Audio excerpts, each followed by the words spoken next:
Okay. Should be good now.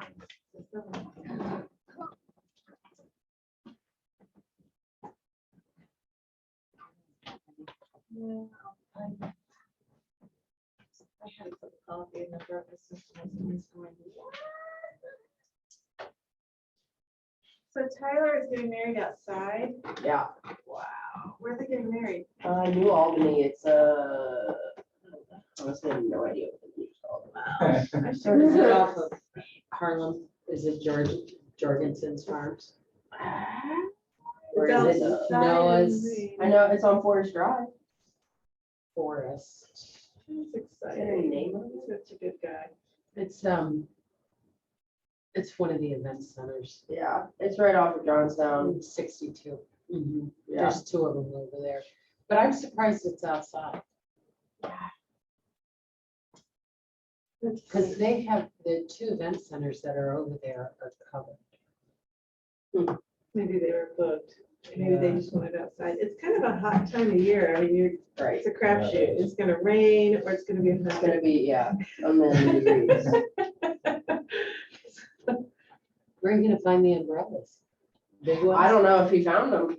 That was Why his does job that- yesterday. Why does she want clear? umbrellas? I don't know.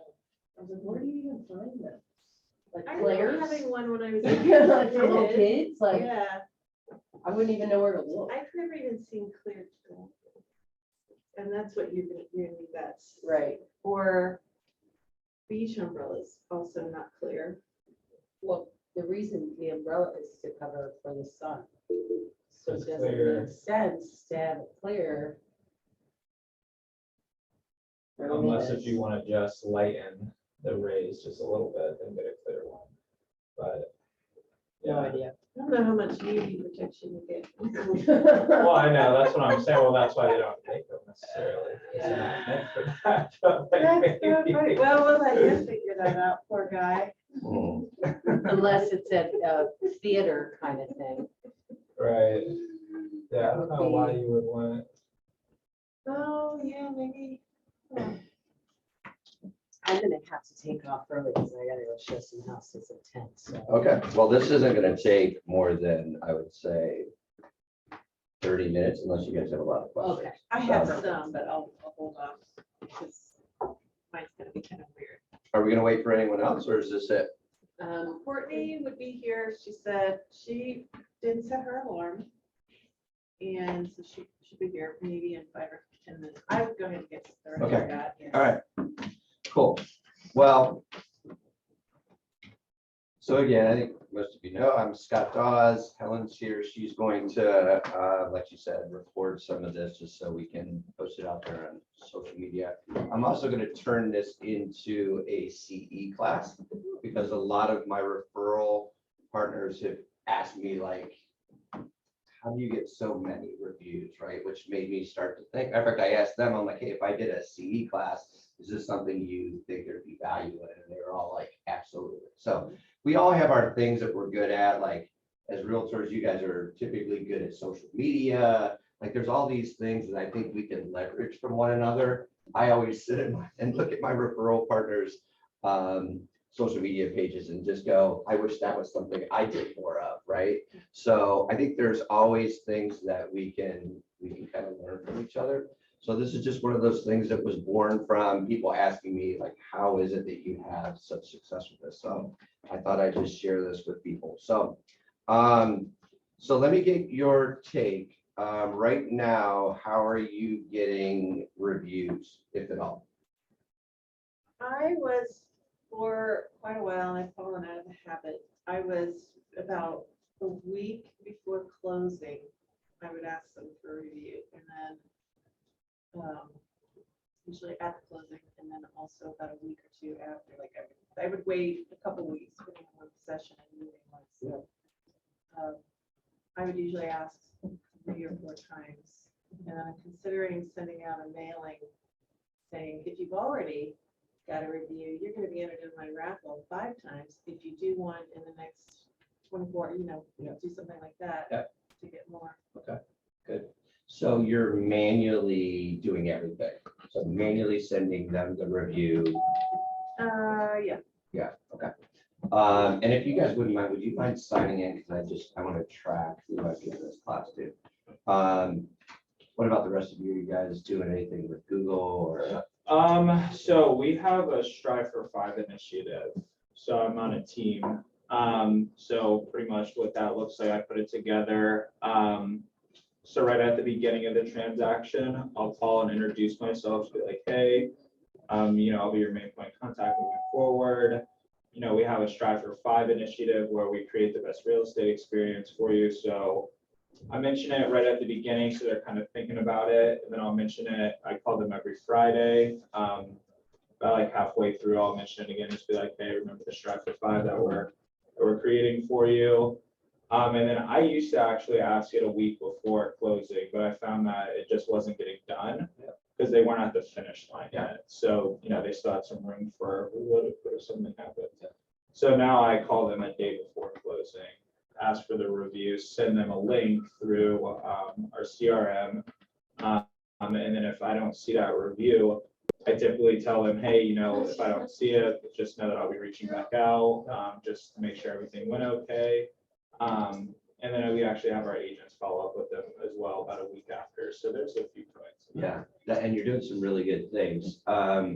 Where, are you sending them a link where they can post a review, or how do they know where to give you the review? Yeah, so I cleaned up the link that takes them straight to our review page. So the 5 stars will pop up, then right below you can write the review. Which is on your website? We use Google. You use Google, reviews, so yeah. they're giving you a Google review. Yeah. Okay, that's what I was saying. Yeah. Okay, cool. All right. And Lisa, we've already. We've had this Yeah, discussion, we've spoken a little I'm bit about I'm this. not on the bus yet. No, that's cool. That's cool. Well, that's what today's all about, right? By the way, just to back up, I know one of the takeaways from our last session that you asked about was seeing if I could get pricing from experience.com.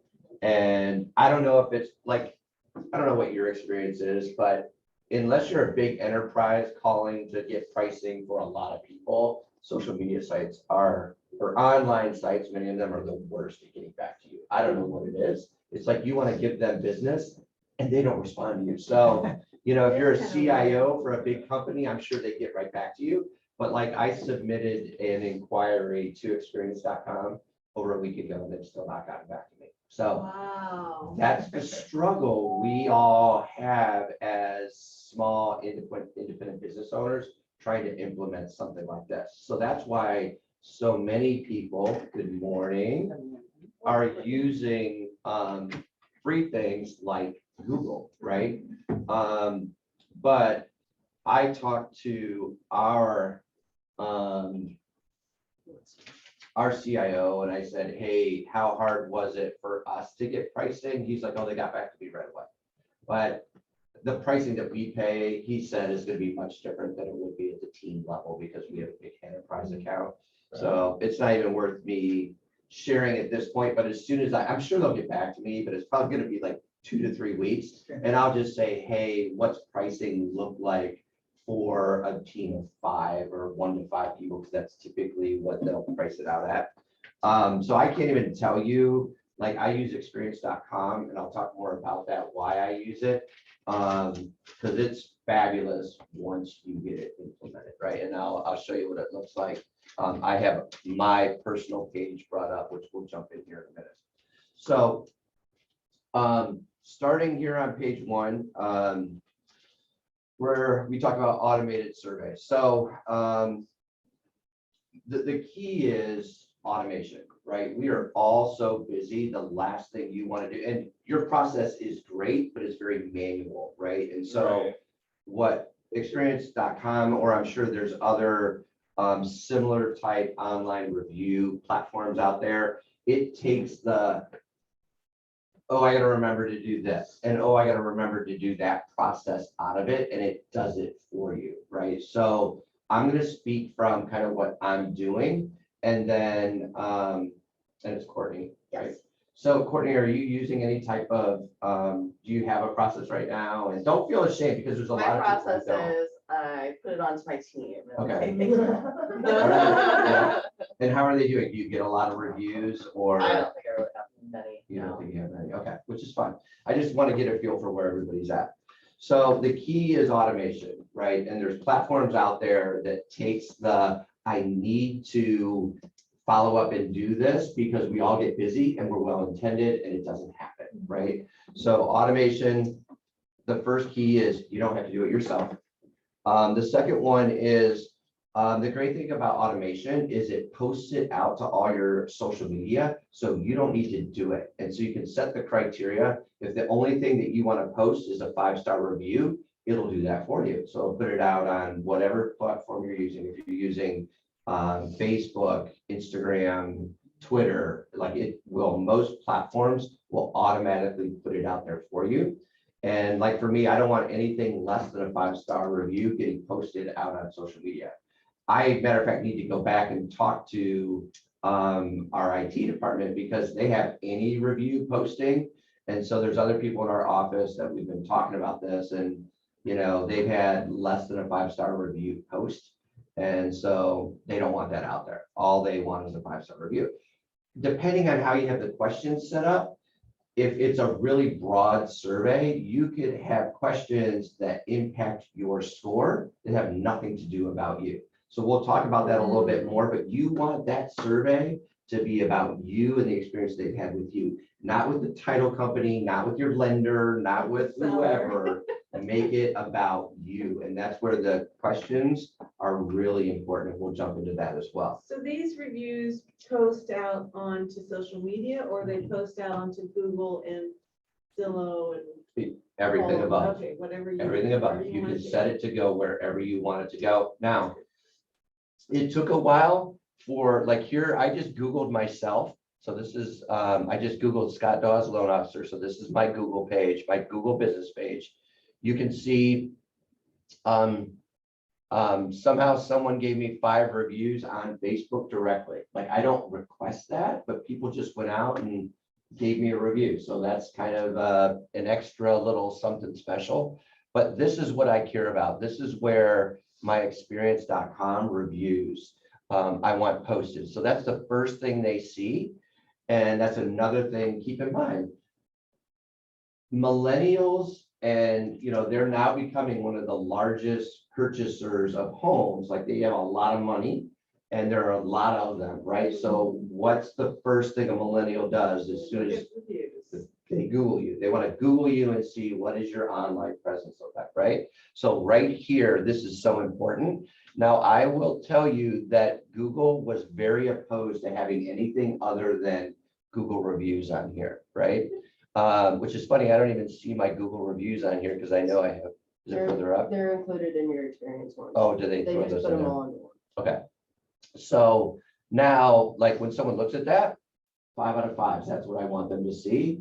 And that's not BS because the one thing you have to think about, and this is under automated surveys, the key thing is if you don't get good reviews, they're going to see it. So you have to have a program in place to make sure you're getting good reviews. So we're going to talk about the process that I've developed that I have the highest percentage in the company of survey completions. So who do my surveys go to? Every time I complete a transaction, and again, this is automated, it goes to the client, it goes to the buyer's agent, it goes to the seller's agent, right? Because those are the 3 people that I want their feedback from. We're very unique in that every week, my team is giving an update to the seller, to the seller's agent, because I want them to know what the status is so that my buyer's agents don't have to call the seller and give them an update on my job, right? I don't want them misinterpreting where we are in the process. Now, don't get me wrong, I'm not going into like the ugly details of like, oh yeah, we still haven't gotten the appraisal back, right? Or whatever. I'm just giving them a quick update. Like, hey, things are going well. We got the appraisal back this week. Things are right on track. It's that simple. But the fact that there aren't many lenders who do that, they don't provide seller updates or seller agent updates. And I don't understand why they don't do that because it's adding value to the buyer's agents that I work with. It's one less thing they have to do because they know I'm going to do it for them, Or right? they don't get a call from me saying, have you got the appraisal back? Yeah. We have value. then they're bugging you, right? So I'd rather take that off your plate, and again, it's just an added value. So the other thing, just one last thing under automated surveys, they're really easy to update. So as you're doing these surveys and you're paying attention to them, you want to read the feedback and update two things. One, your surveys, because if you're getting responses that you don't want to have in there, you better go back and change the question. And what I would do is I would have a colleague look at your questions and give you an opinion of how you think people are going to respond. It's really important to get these questions right, because if you don't, you're going to get feedback, like I said, that either doesn't pertain to you or that you don't want. So as you're working this process out, really pay attention to the questions you're asking, folks. I provided my questions in here so you can see kind of what I asked, okay? As I mentioned before, here's all the social media that experience.com can send your reviews out to, so you can just see that. So here's what my dashboard looks like on experience.com. Okay, so you can see I have a 4.96 overall rating. That's all time. Ever since I started this program, I typically rank between 1 and 2 in the company, and I'm very proud of that, right? This will tell you like your social media promoter score. So it looks at how many people on your social media are looking at your reviews. So is there value in you going through the process of doing this? So I think that's very fascinating. So I have a really good response rate. I don't do any advertising other than my reviews, period. Everything I do directs people to my business Facebook page so they can see my reviews, because I feel, don't take my word for it, take all my clients and past clients reviews about me, right? So you scroll down. So I had, I think we've submitted 155 reviews and 161, and I have an 82.99% completion rate. So keep in mind, that's by clients, that's by buyer's agents, and that's by listing agents. So think about it. How many times have you filled out a lender's review when you've been the listing agent? Probably haven't done it very often, right? So that's where, if you're not doing what you say you're doing, people aren't going to complete a review. If you're mediocre, people aren't going to complete a review. But if you're exceptional and you set the expectations, people will complete the review. Because think how busy you are. Think how many times you get asked for a review, right? So I'm really proud of the fact that almost 83% of the people I've sent a review to have completed it, right? So let's get into how that happens, right? And I'll talk about my process. So every day, I monitor my dashboard. So you can go out here and click on incomplete surveys, and it will give me a list of, as soon as a survey is sent out, it tells me when it's sent out, because it shows up as an incomplete survey. So I check it every morning. So I'm looking at this every day, and I'll even back up one step, because you kind of talked about this earlier. How do I set the expectation of getting a review? And this is so critical. So what I do is, again, we do our weekly updates. We do, it's not an option. When I say we, it's myself and Derek on my team.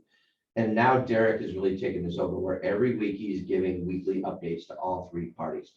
That is the key. Communication in my job is the #1 thing. So if I'm getting that right, that really enhances the experience by everyone involved. Those 3 people pretty much that I'm talking about, right? So the premise is you have to do what you're saying you're going to do. If you're not doing that, your reviews are going to be terrible, and that's going to be reflected in the reviews. So the one thing we have to assume is that you're doing your job and you're doing it really well, regardless of whether it's a lender, whether it's a title company or whatever. You have to do what you say you're going to do.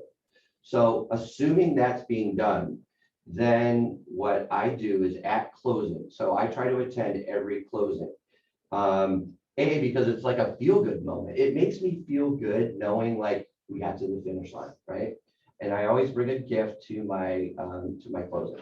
So I hand them this gift. Everybody's excited. And at the end, I always say, and I bring a pretty nice gift. So I bring a Cutco knife. with my name and my phone number engraved on it. So every time they use that knife, and let's face it, people love Cutco knives, right? They're a really great gift to give at closing. So every time they see my name, that's part of branding. But as soon as I hand that to them, and it's inevitable, like the one of the agents will go, oh man, I have Cutco knives. They're the greatest thing. You're going to use it forever, right?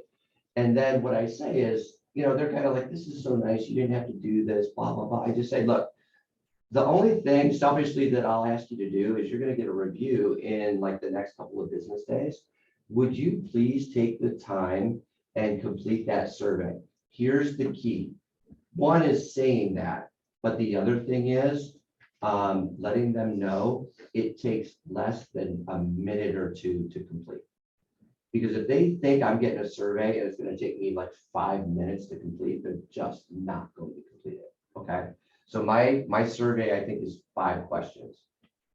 And I think if you go beyond 5 questions, that's too long because it takes too long and they're just going to ignore it. Okay. And the reason I know this is because when I started out, we were asking a lot more questions. So we've refined this process over time. Okay, you would see when someone starts a survey and not complete it. And that's what would happen. If you have too many questions, they start it and they're like, oh my God, there's too many questions. I'm not going to complete this, right? Yeah, let's just forget it, right? So you don't want to have a lot of questions. I think 5 is probably a good number. Okay. So monitor your, so down here at the bottom, monitor your dashboard daily. The other thing you want to look at is for completed surveys, because when they complete a survey, it's going to go out on the social media. What you want to do, and you can either do it through experience.com. I actually go out to my social media and I respond directly on social media. I send a response to the person who submitted the review. I'm like, hey, it was so great. And this is where I think it's a really important thing to do, because if you respond in a personal way, you don't just say thank you. You respond using their name. Hey, Helen, it was so great helping you buy your lake home out at Indian Lake, because you make it personal, because then what that says to other people is you relate and build relationships with your clients, right? So you got to think strategically, how am I going to respond to this? Because frankly, people are going to be out on your social media reading the results of other people, right? And so I think it's really important to respond to every survey result and make it personal, right?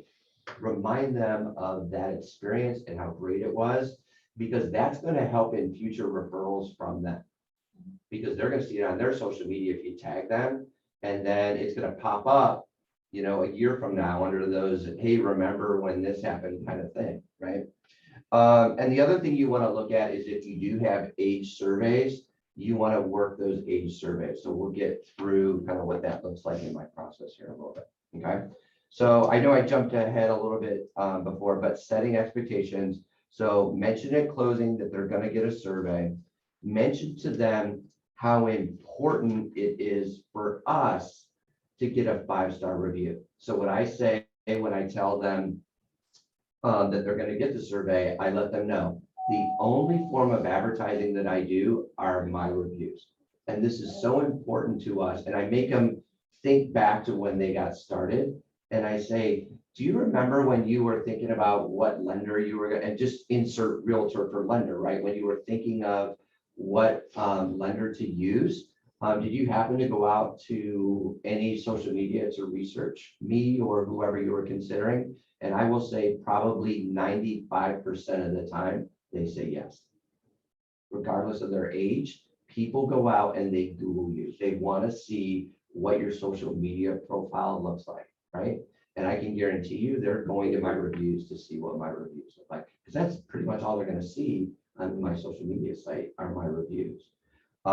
So let them know how important it is to get that 5-star review. Again, if you get something less than that, I'm saying to myself, what am I doing wrong? Right? Because if I get a 4.5, I don't know, why did I get a 4.5? Okay. And then mention we work exclusively from referrals. Because that's pretty much true, right? Pretty much everything we do is a referral. Now, I know you guys are probably working your social media, staying in touch with all your friends or whatever, but in a sense, that's a referral, right? Because you're either referring yourself or people are talking about you and the experience they've had about you on social media, right? Okay. All right, so the next, let me stop there. Any questions? I know I'm rambling a lot through this, but I'm trying to get through this before you gotta take off. You don't need to worry about me. Okay, It's being recorded anyway. it's being recorded. Okay. So, proven, timing and scripts. So this is kind of the, this is what I say to folks, and I think this is where it's really important. So text, email on day one. So the day the survey is sent, this is what I text to people in the morning. So I'm on page 2, proven timing and scripts. Okay. So new survey, you want to send that day 1 and it goes out. So on this process, again, if you're going to look at your incomplete surveys, you'll see when that survey was sent. So every morning I see, oh, there's 3 new surveys. That means it went out today and it says day 1 next to it. Okay. So I just send them pretty much this verbatim. I say, hey, Joe, it was a pleasure working with you on the purchase of your new home. Honestly, I wish all my clients were as awesome as you and Sally. If there's anything I can do for you or any of your family or friends, don't hesitate to reach out. You should have received a survey that I mentioned to you at closing. All my clients tell me it takes less than 2 minutes to complete. I would greatly appreciate your feedback. As I mentioned to you, these reviews are invaluable to people looking for reputable lenders, realtors, fill in the blank, right? So that's my text that I send out day 1. That is extremely important because how many emails do you get in your inbox every day, right? But you set it up, you set the expectation at closing that it's coming. Now you're reminding them day 1 that it's in there, okay? So completed survey, why would I respond? So really all of these 3 questions that I'm asking here is, I'll let you guys answer this question. So why would you complete a survey? Like, what's one of the reasons you would complete a survey? I mean, I'm completing surveys for 2 reasons. If it was real exceptional service or Really awful. There you go. That's right. That's exactly right. And those are really the 2 reasons why people complete surveys. Exceptional survey, or exceptional service, or it was horrible experience. And they don't want anyone to go through that, right? And it makes sense, right? I mean, it's almost a no-brainer. The other thing is, there are some people, when you entice them, the 3rd reason is because there's some sort of incentive to them. So if you're doing a gift card or they're entered into a raffle or something like that, that's kind of the 3rd reason why someone would complete a survey, right? There's a reason, they get something out of it, okay? I personally have never needed to do any type of reward or recognition or whatever, because truthfully, I've already given them a nice closing gift, right? And then it's simply, and if I've done what I've said that I'm going to do, those are the reasons why people complete it, right? You think that because you're giving them a really nice gift and then asking for this simple thing in return, do you think that increases your? I think I have refined this process, and I would say that's exactly right. I do it, like, again, I just keep going back to this, but if you're not doing your job well, people aren't gonna do it, right? It's not gonna matter. Those are Yeah. the ones that I don't send a report. Yeah, right? I know, Yeah. like, Yeah. I have Little one that shaky. really, Yeah. that, I provide a great service, but she's who she is and probably won't ask for a review because nothing's gonna be. And there's some people, like I had a lady recently who's like, "Scott, I wouldn't give anyone a 5-star review. I don't believe in that." It's like the professors you had. I don't give anyone an A. And you're like, what? Are you kidding me? Which is for a competitive person like me, like, don't even say that, because now you've really set the bar high, and I'm gonna kill myself trying to get an A. So it's Or- funny, in college I did, so it was a business law professor, and he's like, I've given 1A in 20 years. And I'm like, oh man, I'm the wrong guy to say that to. I got an A-. And I'm telling you, I did so much extra work, but he's like, I told you I don't give A's. And I'm like, well, I got an A-, so I'll take that as a win. But there's some people who just won't give a 5-star review, right? But the nice thing is the questions make them think specifically about kind of each phase of the experience. And when you break it down like that, they're actually responding to specific parts of the process that they went through. So it's a cumulative score of all those questions. So sometimes you get a 5-star review from someone that otherwise probably wouldn't have given you a 5-star review if you asked them one question. How did I do? You should never ask that. You want like 5 key questions, right?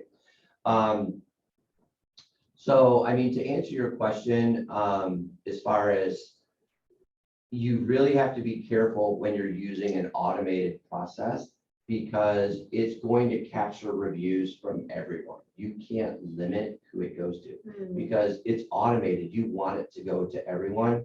And chances are, over time, those averages work themselves out. So even if you get a 3, and everybody gets a bad review, everybody has a bad experience, right?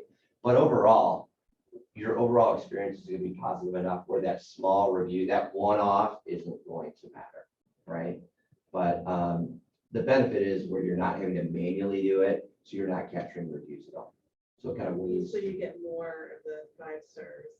I've talked to some millennials who say, well, when I see 5 out of 5 stars, I don't believe it. I think that's all. That's a really good point. And so I don't even trust those. So, and that's where, and it's funny, I think Helen said this to me because I get worked up when I don't get a 5-star review because I care about this stuff, right? And Helen said to me, because I went for a stretch of almost a year with nothing but 5-star reviews, right? Very proud of that.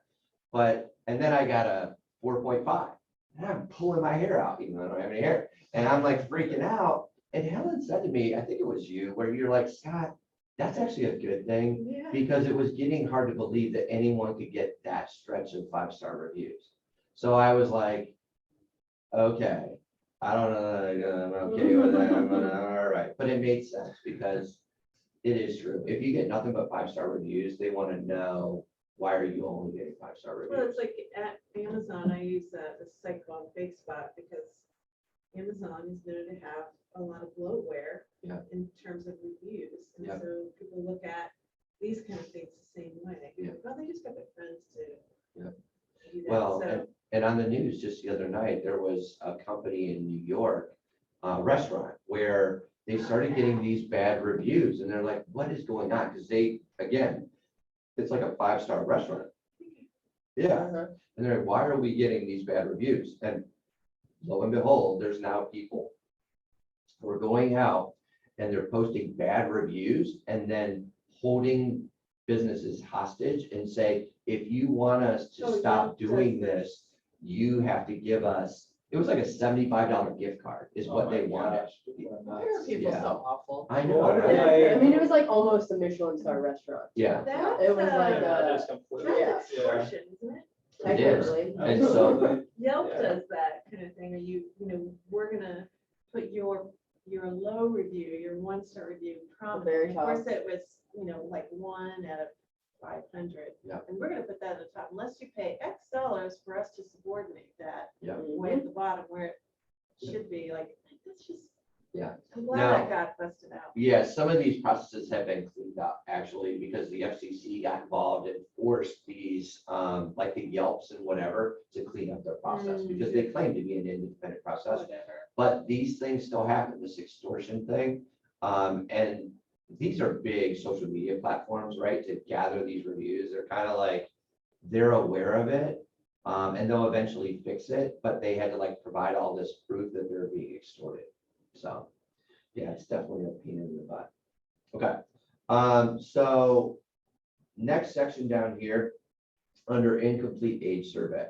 If the client hasn't completed the survey after, I look at this within 24 hours, I send them another reminder. Because the key is getting it done while you're still fresh in their mind, right? So at 24 hours, I'm going to send them another text. And I have it laid out here, like just, and again, so, I'll read this for the benefit of the people on social media, or that are this is being recorded, but hey, Joe, I just wanted to follow up to see how the move is going. I hope you got a few of those boxes unpacked, smiley face.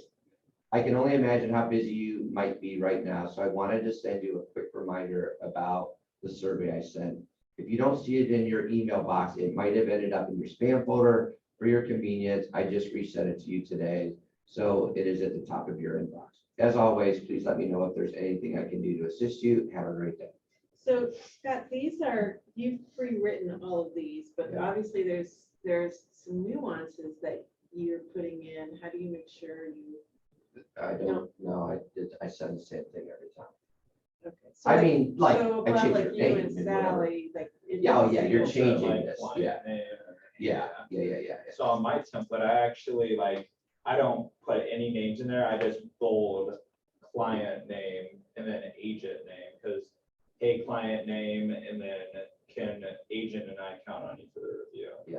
Yeah, I just personalize this, but that's exactly what I do. And I have it Yeah. saved in a Word document so that I can copy it from the Word document, throw it into my texting app, and then it just sends it out to them.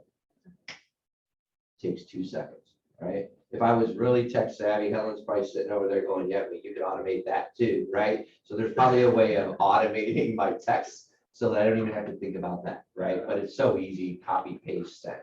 Like, You can time your, Bonzo. You can time your. yeah, you could, but see, you have to go in and check to see if you got the text or got the survey completed that morning. So if it's not completed, that's when you send this. Okay, so this takes me less than 2 minutes every morning. Just go in, check, are there any new surveys? Are there any dated surveys? And then boom, boom, I do this. And then if no response, I would say after 72 hours after the second day, then I would just send one more text. And I would just make it like something really random. Like I would make it more about the process than I would about the survey. So again, I would say something like, hey, Sally, I wanted to send you one last text to make sure everything has gone smoothly. Are there any questions that you have for me?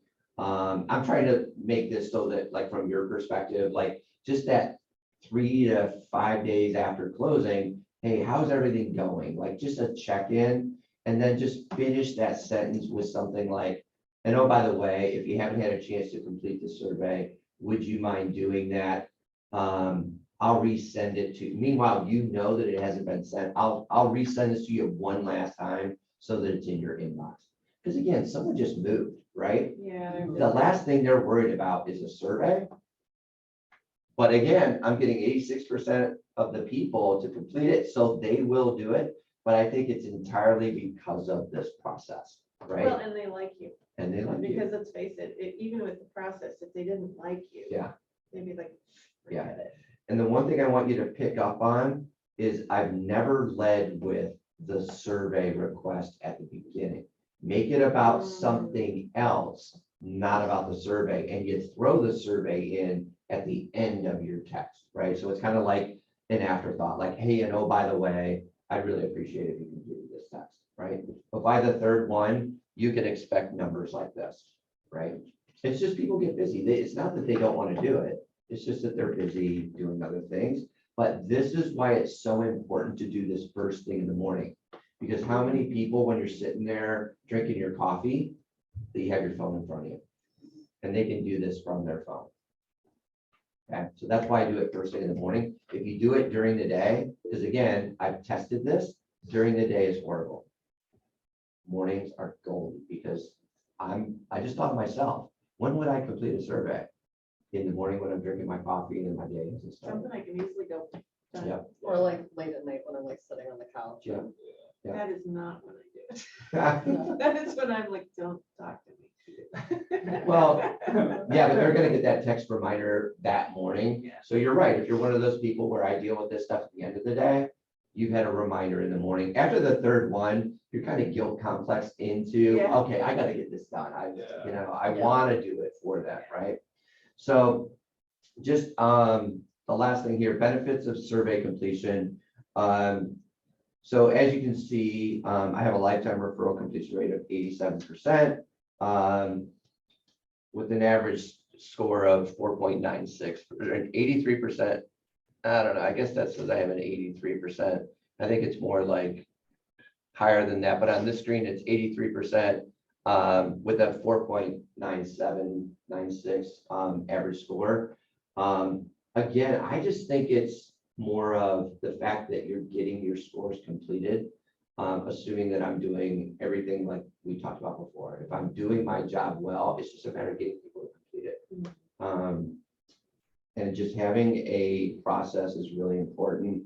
The benefits of this, I generate a lot of business now because of this.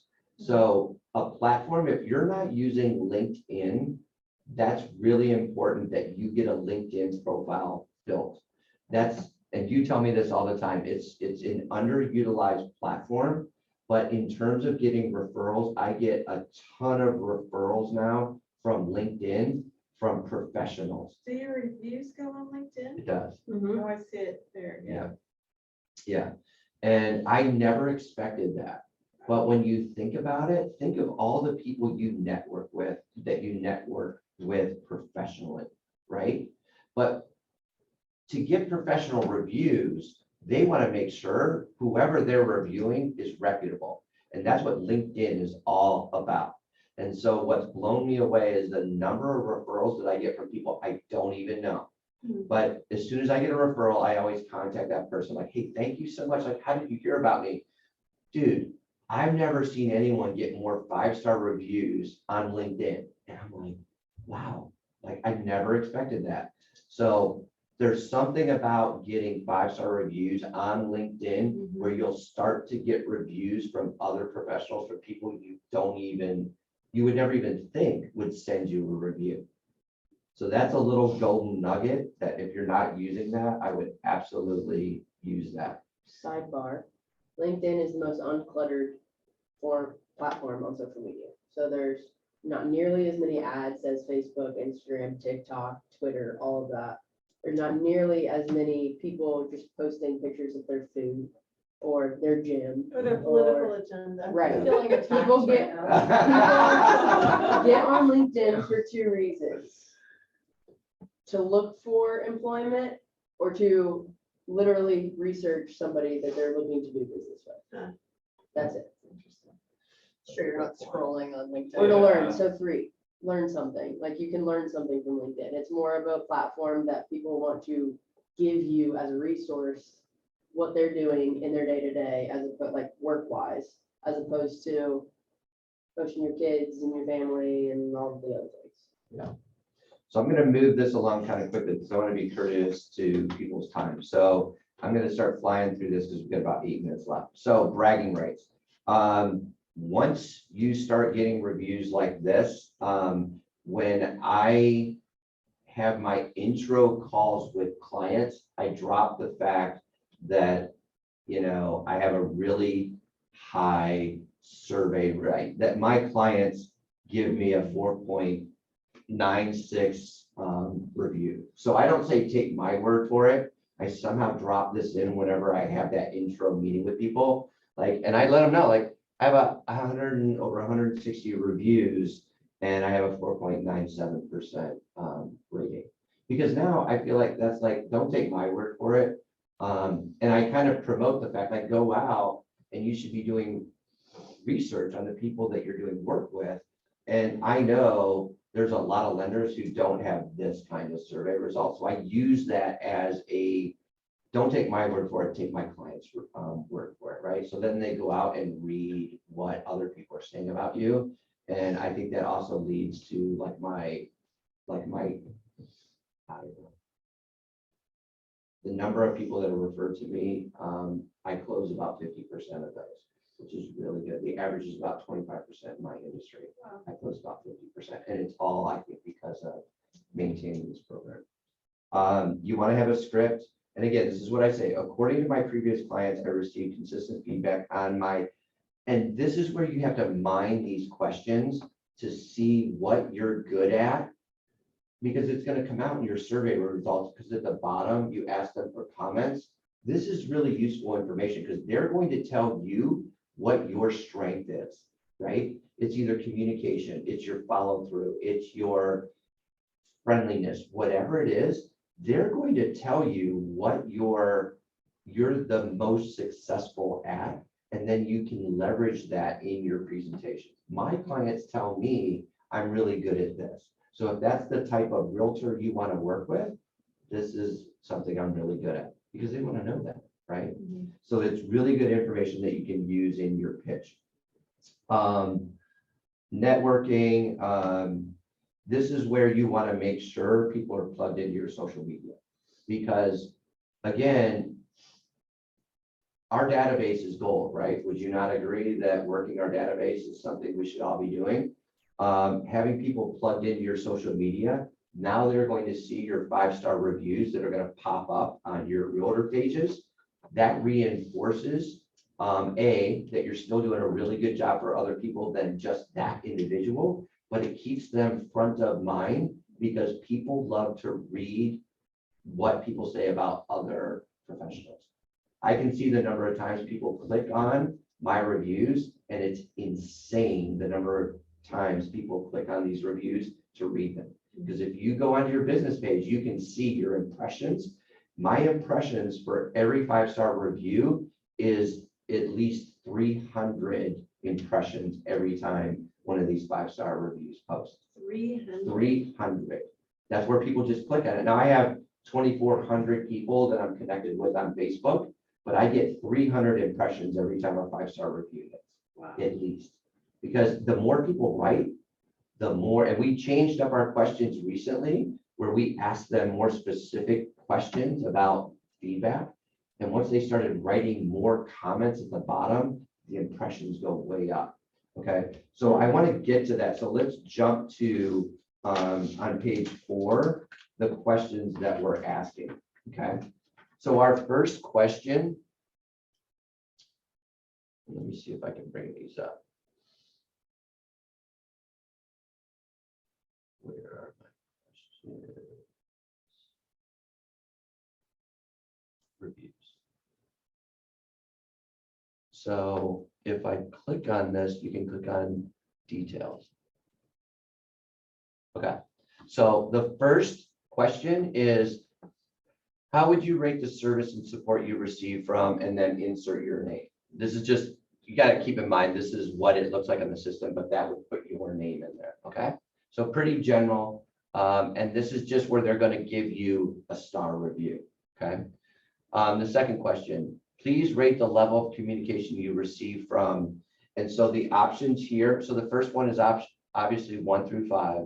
This option here for number 2, and I have this in here, very satisfied, satisfied, dissatisfied, very dissatisfied, or no contact. Okay, so that's what this question number 2 is. How satisfied were you with the timeline of your loan application closing? Again, these are like, you can put different types of reviews in here or responses. You want to change it up. So you put stars up here, you put these silly little faces here, because it's weird. A little more interesting.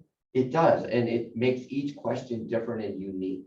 And I don't know why that is, but obviously experience.com, they figured out by changing this up, it increases the responses. I don't know why that is, but that's what they tell us.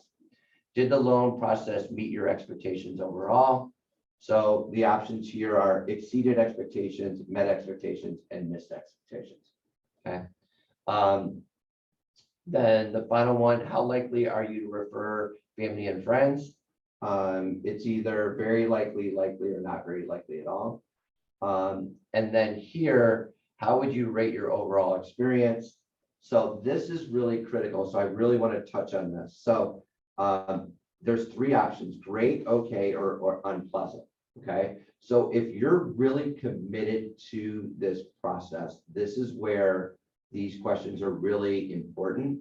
And once we implemented this process, because this is new that we just implemented not too long ago, the feedback, so the written feedback at the bottom greatly increased when we started doing this. And when you do that, this is what really drove my impressions on social media way up. Because if people take the time to write more content about you, that's what people want to read. Okay. So that's interesting. I like the way you've reminded them through the process. So that when they get down to the bottom, they're like, oh yeah, it really was a great experience. And then they have something in their mind to Yeah. talk about. I like that. So if they respond great, the next question that pops up, it says, we are glad you had a great experience. Would you tell us what made it great? Right? So it's a very deliberate, well thought out question. If they put okay, the response they get is just okay is not good enough. Would you tell us what we could have done to have made the experience better? Okay. Because I really want to know that. I want to know how to get better. Because if I don't know that, I'm not going to improve. But if there's an opportunity for me to get better, I want them to tell me, right? And then this stuff isn't, like the okay and the unpleasant, that's not posted on social media. This is for you to read. Now, if it's great, then that is posted on social media. So you can set up what you want posted to social media. Let me give you some advice, and hopefully experience.com wouldn't even let you do this, but you don't want okay and like unpleasant comments to get posted on social media. Right. So if that's an option, please don't do that because that will not go well. And then unpleasant, we are very sorry you had an unpleasant experience. Would you please tell us what we could have done to make it better? Okay, so that's feedback for your own self-improvement. When you get that bad review, now you'll know why you got that review, and now you can work on whatever that is. Okay, so hopefully this was helpful. I felt like I did a lot of talking. I want to give you guys an opportunity. What do you think, first off, does this make sense? Do you feel like this is something you could implement? Yeah, I have shortened links for people to do the review on Zillow, on Google, and Facebook. And I asked them, just copy and paste. But this is great because if they just are doing it one place and it goes to all, Yeah. that's because some people don't want to do Zillow because then you have to become a member of Zillow, blah, blah, blah. So I like this. This is an automating it is. I think one of the best things that I've seen, and this changed about 5 months ago, where Google allowed your reviews to show up here. That made a big difference because suddenly now I'm getting a lot of inquiries from people doing Google search because everybody Googles top loan officer in Columbus. Well, now my name comes up, right? And so I've seen leads come from the ability to do that. But Google, it's a monopoly and they don't want other survey sources, or they didn't, to be out on their platform because they want people to use Google, right? But getting people to complete a Google survey result is actually very difficult because all you can do is send them a link to your Google page and then ask them to complete it for you. And I don't know about you, but it's really hard to get someone to complete a Google survey result. At least it was hard for me. So my Google is run by HomeSnap, which is a service that our MLS is using. So I don't think I'm able to post. So I'm wondering, I've heard that our MLS is not going to renew HomeSnap, and so I'm going to disengage. Is that going to automatically give me power over that? So keep in mind, we pay for experience.com. So my advice to you is I don't get kickbacks from experience.com. It's just who we use. I'm sure they have competitors. What I would say, and kind of the main thing I'm trying to get across to you all, is find a platform that automates this process for you, because it takes a lot of the work out of your hands where you're not having to manually having to do this stuff. it does everything for you. So I spend less than, like I said, 2 minutes every day monitoring my review process. And it's just following up on that, really that text that I send every morning. That's the most work that I ever have to do. You should get access to your Google business page if right now your, what'd you say, your last thing is. Yeah, it's a Home service Snap's running called it. Home So if you're Snap. not renewing Home Snap, what I would do is whoever your point of contact is with like that whole system, get a hold of them, find out what your business page like login stuff is, so you have it. And then let's say you get on the experience.com board and you want to automate all that, you'll be able to instantly just give experience.com that password or whatever that you have, and they'll do it. So HomeSnap has a Google login for that. If you have a Google business page that they run, yes. And do this, like we help people. Helen and I have met with our referral partners to help connect this stuff. So if we can be a resource for you, reach out to us because, we'd be happy to swing by and take a look at what you have and see if we can help you get it plugged in. Okay. All right, how do I turn off this recording thing? You guys know? Right, and hit stop recording at the bottom. Oh, there we go. And then you can click end End under button. there.